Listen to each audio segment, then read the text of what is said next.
I also am very inspired by the following person. Show me the person that's currently living through massive adversity. Like I'll tell you somebody who's 10 times more inspiring to me than I think I am or deserve to be to others. Show me the kid that's listening right now whose father passed away from a stroke. He's 16. He's got 3 younger siblings, and his mom has to now work 2 jobs, and he's holding it down for the fam, right? He's literally a sophomore in high school, and he's basically the father figure now for 3 siblings. He had to quit the fucking football team because he's also I'm the son of 2 parents who lost a parent before they were 15. And back to gratitude, I think I got really fucked up by being scared that my parents were gonna die my whole childhood. But it kind of converted into this gratitude framework that's insane. It makes me unstoppable, you know? And so, yeah, for me, it's less Bezos or Elon or, Oprah or anything. It's much more like someone none of us know that is really in it. Like that bodega owner energy. That stuff I grew up with and I fuck with it.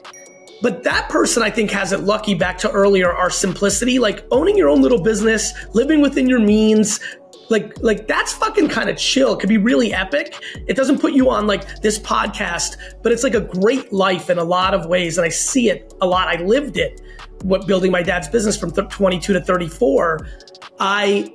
Not that person. The one that's like, back to your point, Sam, the spin of the wheel really created real adversity. I'll say it again. They're a sophomore in high school.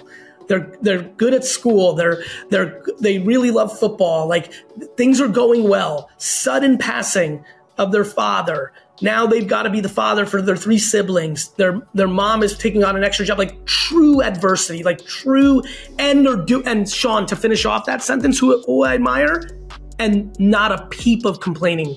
There's a very small group of kids that get that, and they just convert into leader instead of woe is me or rebelling. I admire that level of tenacity and grit and accountability and fucking like, fuck it. Like it's on me. I got to put this shit on my shoulders. I'm going to do this for my 3 siblings. Like I admire the fuck out of that kid. I wrote down a quote when I was doing the research for this that I think is exactly what you're talking about. You go, forget rags to riches.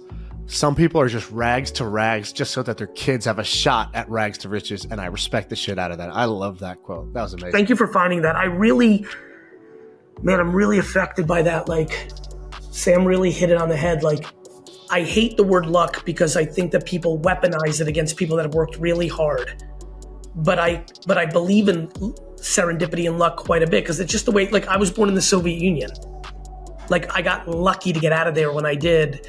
If I didn't, I would have come to this country in 1991 when it fell. I would have been 16, 17. I'd sound like Ivan Drago on these podcasts. It would have been all different. And, I just really do admire people who, I really do think entitlement and lack of accountability has become a disease in first world countries in 2024. And I just really admire people who play the other way.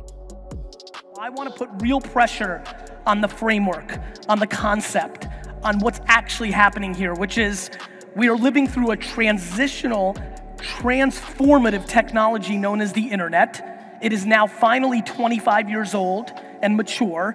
Everybody has it. Everybody has it all the time. And the whole world is getting flipped upside down. And you have an opportunity to take a piece of it. The problem is everybody wants to take the whole piece. Everybody's like, Gary, I'm gonna build the next Twitter or Uber or Facebook. Everybody's gonna build $1 billion company. News alert, you're not building $1 billion company. How about just building a company that you like and makes you happy? How about just doing something you like every day? Everybody's got to, right? Like, how about that? How about people in here realizing that they have a job that might pay them a little bit more than something else, but they hate it, but they're not willing to live in a more humble home or drive a more humble car, and so they have a miserable job just to pay for shit that they have to impress other people that they don't even like. How about that fucking conversation? It has never been easier.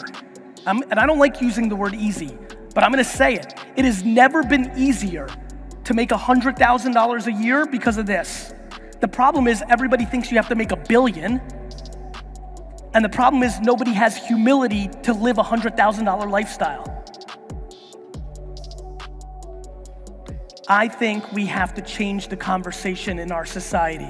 Not in Southeast Asia, not in Malaysia, not in America.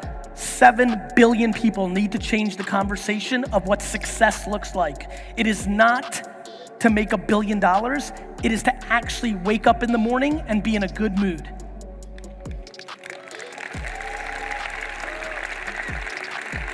And whether that is me, who loves the game of entrepreneurship so much that he goes so hard every day because he just loves what he does, or if it's somebody who only wants to work 25 hours a week because all their other passions are so interesting to them and that's what is good for them, we have to allow for everything. We have to allow for everything because everything is true and everything is real. And you need to figure out, my biggest fear of my popularity is that you think you have to do it like me. The only hope I have when you look at me is that you try to figure out your version of you that makes you as happy as my version of me makes me. I want to remind everybody here, I'm 43 years old, which means when I loved entrepreneurship in America, nobody else did. It was not popular, only school. So I loved this thing before it was this thing. And guess what? When the economies collapse, everybody's gonna go off of entrepreneurship and go back to a job, and I'm gonna still love this thing when it's not as cool as it is today. When there isn't sneakers and fans, I'm gonna still like it because it's mine. I've always done it, and I always will. You need to figure out that for you. Not what your parents think, not what I think, not what the comments think, you. My definition of success for me is to be able to do what I want to do at all times, always, and be happy about it. Having freedom is everything. Has that changed over the years? No, but I don't think I didn't realize what was going on in my youth. You know what I mean? Yeah. So, no, I wasn't, it's hard for you to really know yourself completely at this point. You'll look back and realize it was all the same shit. By articulating it takes time within yourself and also just takes time of you actually executing on it. Back to like the sub-context of what we're talking about here, one of my biggest problems right now of like everybody who's trying to make positive impact is they're doing semantical work, not actual work, right?